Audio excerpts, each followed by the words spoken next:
샬롬, 한 주간을 마무리하고 주일을 기다리는 토요일 아침입니다. 이 토요일에도 놀라우신 하나님의 사랑과 부활하신 예수 그리스도의 능력과 은혜 그리고 성령의 충만하심이 함께하기를 기도하고 축복합니다. 함께 읽고 묵상할 말씀은 갈라디아서 1장 8절로부터 10절 말씀입니다. 제가 읽어봅니다. 그러나 우리나 혹은 하늘로부터 온 천사라도 우리가 너희에게 전한 복음 외에 다른 복음을 전하면 저주를 받을지어다.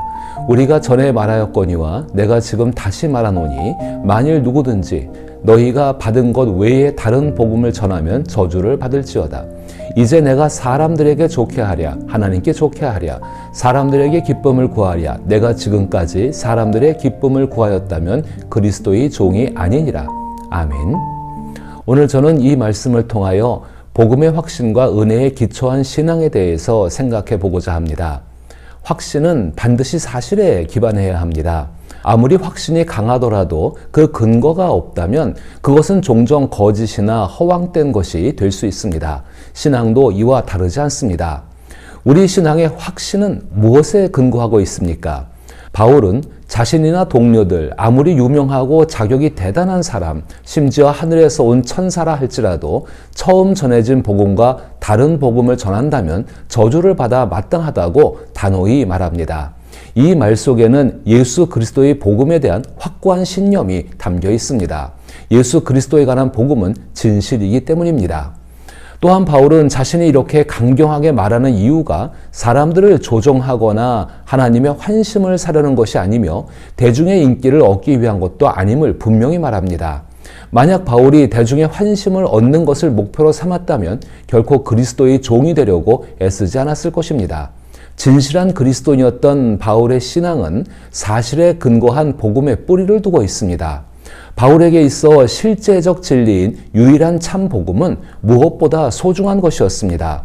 예수 그리스도의 복음은 살아있어서 자신을 살아가게 하는 모든 것이었습니다.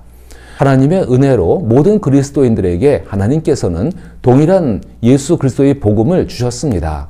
우리에게 주어진 유일한 참된 복음은 매우 소중합니다. 이는 우리의 믿음의 근간이자 모든 신앙생활과 삶의 원동력이기 때문입니다. 그런데 갈라디아 교회 안에서 복음이 변질되었던 것처럼 우리 안에서도 복음이 변질될 위험이 있습니다.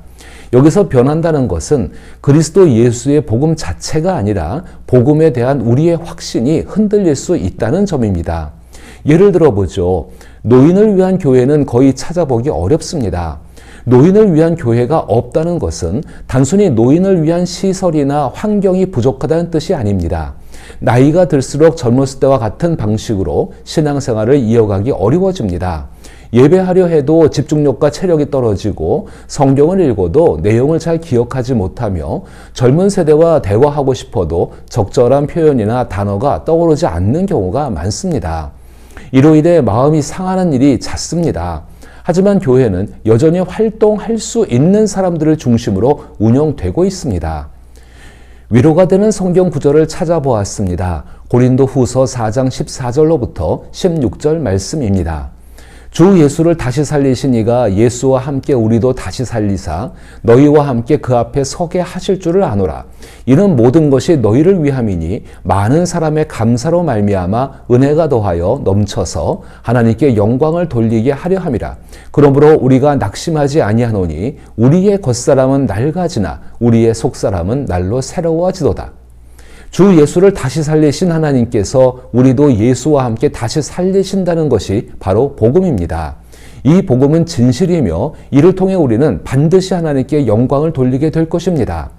이러한 진리가 있기 때문에 비록 우리의 겉사람은 낡아지고 육체가 나이 들어 쇠약해지며 병들어 예전처럼 활동하지 못할지라도 우리의 속사람은 새로워질 수 있습니다. 이 말을 들은 한 분이 이렇게 말씀하셨습니다. 그러니까 나이가 들면 죽음을 기다리며 성경을 읽고 기도하는 데 전념해야겠네요. 이 말을 들으니 왠지 모르게 마음이 짠하고 어딘가 서글픈 느낌이 듭니다. 주객이 전도되었다는 말처럼 우리는 예수 그리스도의 은혜로 구원을 받고 그리스도인이 되었습니다. 복음이신 예수 그리스도를 믿으며 신앙생활을 이어왔고 이 모든 것이 오직 그리스도 예수로부터 시작된 은혜임을 고백합니다. 또한 모든 신앙생활 역시 하나님께서 주시는 은혜의 힘으로 가능했습니다. 그러는 가운데 사람들로부터 예수를 잘 믿는다는 칭찬을 듣기도 했고, 저 사람은 구원을 받아 천국에 가서 큰 상도 받을 것이라는 이야기도 들었습니다. 그러나 어느새 자신도 모르게 그런 칭찬과 평가가 구원의 증거인 양 여겨지게 되었고, 나이가 들거나 병으로 아무것도 할 수 없게 되었을 때 자신이 행했던 것들이 곧 구원이라고 스스로 오해하게 된 것입니다. 오직 은혜로 구원을 얻었다는 처음 믿었던 복음에 대한 확신이 자신도 모르는 사이에 흔들리고 변질되어 결국 자신의 행위로 구원을 얻는다는 다른 복음이 만들어진 것입니다. 이제 바울의 말을 들어보십시오. 바울의 말에는 뼈와 같은 깊은 의미와 분명한 경계가 있습니다. 바울은 복음이 오직 하나뿐이며 하나님의 은혜로만 구원받는다는 진리를 전합니다.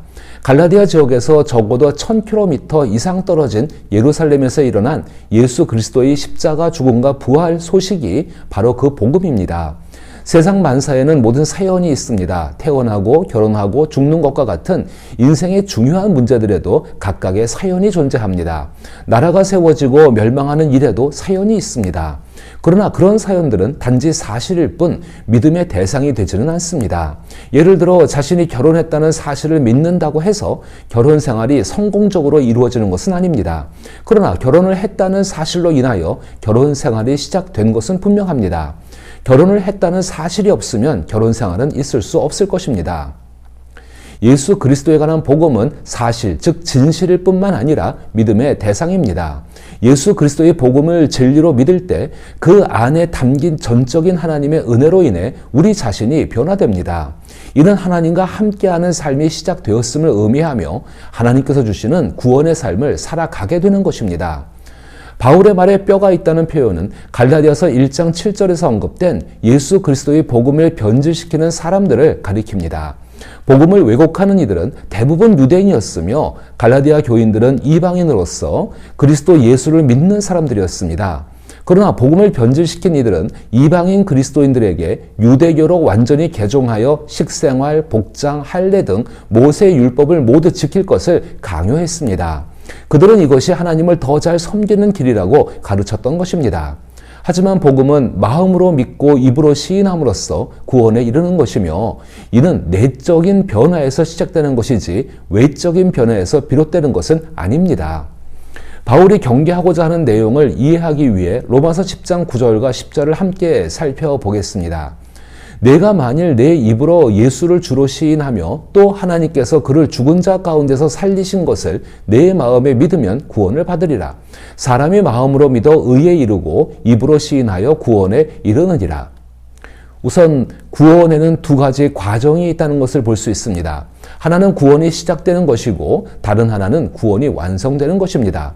또한 마음으로 믿는 것과 입으로 시인하는 것도 구원 과정에 중요한 역할을 합니다. 믿음은 마음에서 시작되며 입으로 시인하는 것은 그 믿음이 행위로 나타난다는 의미입니다. 특히 기억해야 할 중요한 점은 하나님께서 예수 그리스도를 죽은 자 가운데서 살리신 것을 마음으로 믿을 때 하나님께서 의롭다고 인정하시는 의에 이를 수 있다는 사실입니다. 하나님께서 의롭다고 하신 것은 곧 하나님과 함께 있을 수 있다는 뜻입니다. 다시 말해 예수 그리스도의 의가 이미 우리에게 주어져서 하나님과 함께 할 수 있게 되었다는 것이 바로 은혜입니다. 그리고 이 은혜는 우리의 상황과 형편에 따라 변하지 않습니다. 은혜란 자격 없는 이에게 값없이 베푸시는 하나님의 호의로서 우리의 사고와 심령에 강력하게 역사하여 삶을 변화시키는 힘입니다. 구원은 우리의 도덕적이거나 종교적인 행위로 얻어지는 것이 아니라 오직 은혜로만 주어집니다. 그 누구보다도 명확한 사례가 바로 바울입니다. 바울은 죄가 매우 무거운 사람이었지만 주님께서 그를 찾아오셔서 기꺼이 맞아주시고 받아주셨습니다. 이러한 바울의 경험은 복음이 흔히 생각하는 단순한 종교가 아니라 생생한 증거임을 보여줍니다.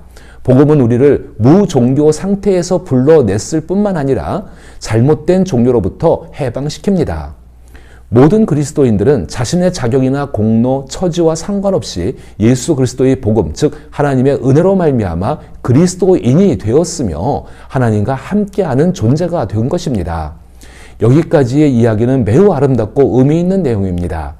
그러나 우리는 종종 그 다음 단계에 무언가를 덧붙이려 합니다. 물론 그 덧붙임이 나를 은혜로 구원하신 하나님께 대한 사랑이라면 참으로 바람직한 일이지만 이상하게도 우리는 이미 하나님께 구원받았다는 사실을 어떻게든 증명하려 애쓰거나 자신이 구원받기에 부족하다고 생각하여 구원을 얻기 위해 무언가를 하려는 경향이 있습니다. 또는 체념한 채 구원받은 이후의 삶에 무감각해지기도 합니다.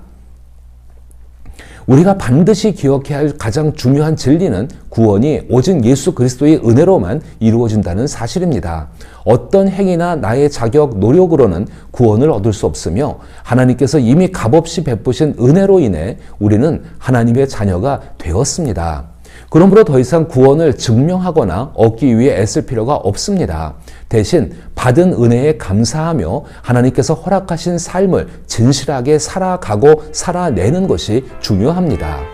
우리의 신앙생활이 외적인 행동이나 사람들의 평가에 흔들리지 않고 하나님께서 이미 베푸신 은혜를 굳게 믿고 누리며 하루하루를 살아가시기를 바랍니다. 또한 때로는 연약하고 부족할지라도 하나님께서 끝까지 붙드시고 인도하심을 신뢰하며 각자의 자리에서 주님의 사랑과 진리를 실천하는 삶을 이어가시기를 기도하며 축복합니다.